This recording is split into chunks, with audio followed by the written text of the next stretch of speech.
Kas tev motivē cīnīties? Algas diena droši vien motivē cīnīties. Mana ģimene, man tuvākie cilvēki, mana tauta. Kādēļ tu cīnies? Jo man jācīnās, neko citu nemāk darīt.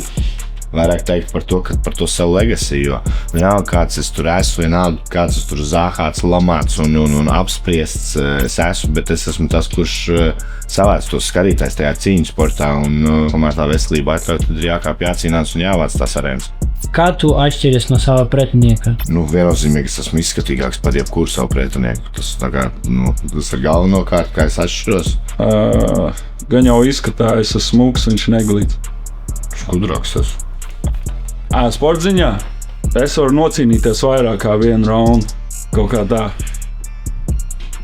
Ko tu jūti ieejot ringā? Ko es jūtu? Adrenalīnu un vēlmi ievainot savu pretinieku. Kaifu. Ringā es jūtos vislabāk kā zivs ūdenī, kā zutas ezerā. 10. janvārī es radīšu neizmirstamu šovu. Visi gan jau to arī zina, ka tā būs, bet tie, kas nezina, jums tur jābūt vai jums tas ir jāredz.